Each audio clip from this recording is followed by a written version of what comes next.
Hi everyone, it's Tish with Naptime Creations. Welcome back to my channel, or welcome to my channel, and if you're new, don't forget to subscribe. Here's a sneak peek of what we're going to be making today. We're going to be making this gorgeous resin tray. I had made a set of coasters with these same colors and technique previously, and I really wanted to make a tray to match. So stick around and I'll show you how I made this tray.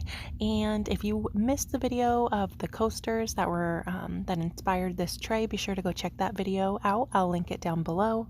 I'm going to be using the Total Boat Tabletop Epoxy, Mayron Gold Pigment Powder, and Lorez Angel White Epoxy Paste from Laura's Art Corner. I went ahead and mixed up my resin off camera. I'm going to be pouring this tray in layers. The first layer is going to be mostly clear, and for my pigments, I mixed up a pea size amount into 1.5 ounces of clear resin, and I'm just spreading out that base layer of clear in my mold here. You can get this tray mold from Dryer Days Art Studio along with the gold handles, and I'll show you how I attached the handles towards the end of the video, and I'll link all the materials I used down below along with any coupon codes that I have, so you guys can save a little bit of money if you want to try any of these products. I went in with my heat gun on low to pop bubbles. And now I'm going in with my Angel White, just doing squiggly lines, no rhyme or reason. This technique is so super simple and easy. I'm also doing the same thing with the Mayron Gold here, going in with my heat gun on low, just to blend everything. You don't want to stay in one spot too long with your heat gun because you don't want to damage your mold, so use the heat sparingly on your molds. And I'm just going to take my gloved fingertip and go in and kind of smooth out any spaces or spots of or blobs of pigment. Just kind of smooth that out, cover it up, let it dry for 24 hours, and now we're going to add our final backing layer, the glitter layer. This is the Blueberry Sparkle glitter from Laura's Art Corner. I'm using 3 different colors of glitter, and I just mixed a bunch in with clear resin, and that was it.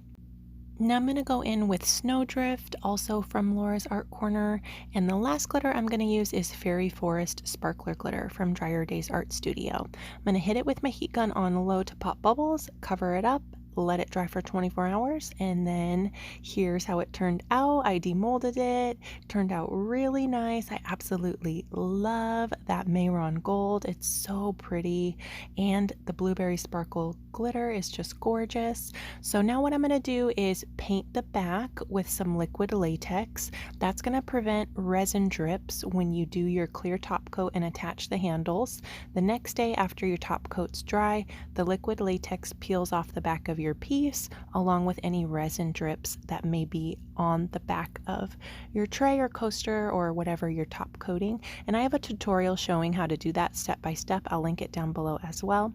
So here are the handles. You can also get these from Dryer Days Art Studio. I'm going to take a little bit of hot glue, not much at all, and this is just going to help the handles stay in place when I do my clear resin top coat. And I have my tray lifted up off my countertop here.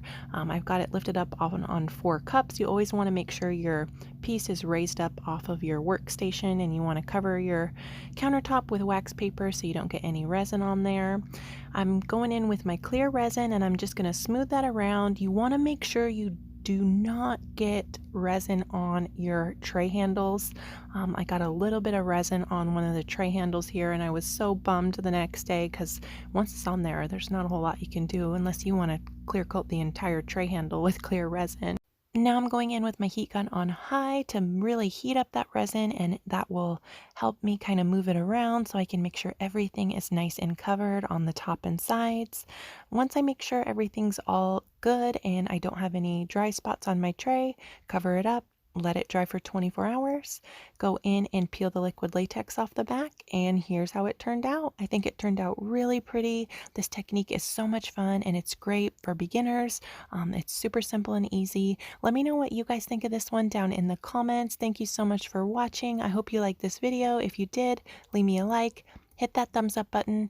Don't forget to subscribe to my channel and go check out a few more of my other videos. That would really help me out a lot. And as always, I'll link everything I use down below in the description box along with any coupon codes that I have. Thanks so much for watching. I hope you guys are all doing great, and I will see you soon for another video. Bye!